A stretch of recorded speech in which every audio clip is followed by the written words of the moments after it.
Kur ir kada dažniausiai klausotės radijo?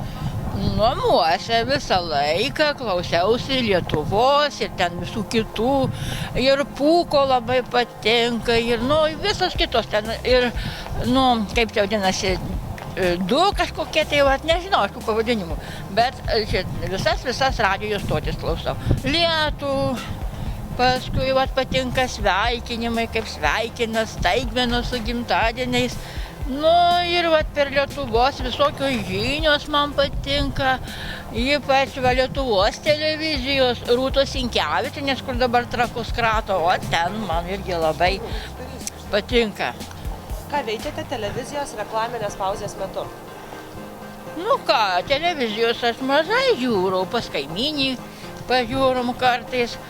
O reklaminės paklauso man, kad patinka man reklamą pasiklausyti. Kokia bus laida, jeigu programos neturiu tuo metu. Nors dabar jau iki programa yra savaitėlė. Ir horoskopų noriu pasiklausyti, kas gerai, kas blogai, tai ne. O ką manote apie reklamą pašto dėžutėse? Man tai gerai patinka. Kodėl? Jei man nepatiks, aš makulatūrą įrenku, išmesiu, gamtą švarinu. Ir yra pas mus įteikė Rimantas Gaudutis direktorius.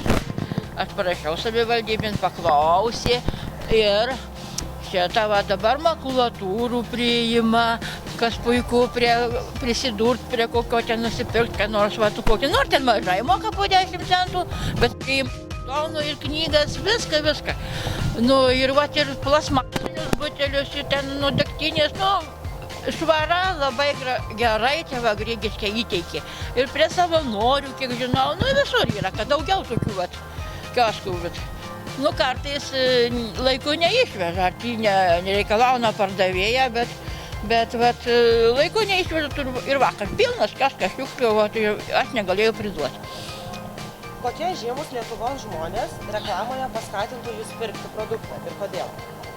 Kodėl šito jau, tiesiog nežinau, tokių negaliu jau, kokie ten žymus jau. Labiausiai įsiminusi pastarojo mėnesio reklama? Kokia man? Kokia, kad tiesiog nežinau.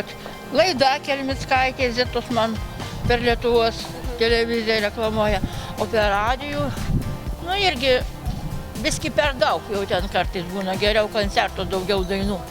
Ir daugiau tų per sveikinimų ratų, kad būtų dainų tokių, linksmesnių, ten labai jau būna kartais ir liūdnos, ir tokių yra ir visokių iš to gero ūpo, kur dabar duokim garo, man ten visokių tokių yra.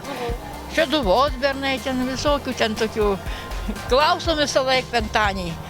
Bet LNK biskip tokia prieštaravimas. Dabar artėja šventės, kodėl jie galvojo, tai geriau per Velykas padarytų tą jau gerumo, kaip ten renka ten dėl vėžio, kaip skambina žmonės. Ir aš pati yra paskambinus, tai šitą yra. Tai taip yra. Ir jie kažkodėl tai nenori, kad paskambinė kokios problemos, kad savo problemų išaiškint. Nenori. Ir būna, kad ar jie laiko neturi, ten ir kitos, ir Lietuvos, ir tai sakė gal, paskambink, tai mes tau padėsim. O man dėl šilumos.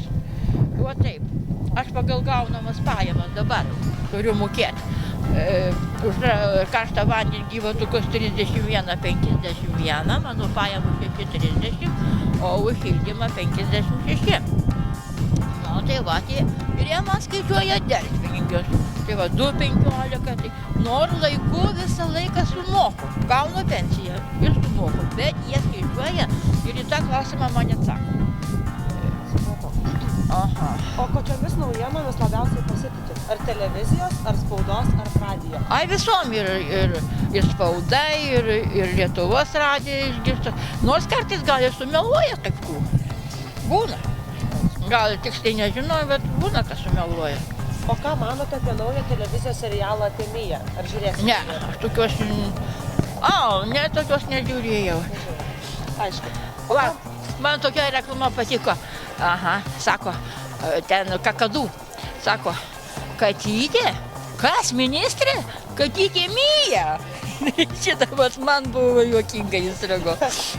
O ką manote apie surašymą? Apie surašymą nelabai gerai atsiliepiu. Bet daug tokių klausimų neįtraukta, pavyzdžiui, kiek ten šitą, pavyzdžiui, kaip užšildymą, kokia kompensacija, arba dabar, vat, kaip va jums sakiau, tai kodėl va taip, vat, aš galiu pasakyti jam, kodėl va jie mane taip skriaudžia Vilniaus Energija. Kad aš turiu visur vat kreiptis, po visos įstaigas. Nieko ten, va dėl to, kam tos pinigus išleidžia tokius 30 atrodo milijonų. Tai manot, kad nereikalinga Ne, pasirašymą? ne. Taigi, visur statistika, visur turi duomenys, tai kam čia reikalinga? Aš jų būtų neįsileisiu nieko, ką žinau. Kad ir su tom portfeliu, pažymėjimas, kartais būna, reklamų būna. Tai va, apie tą surašymą, tai man jis ne.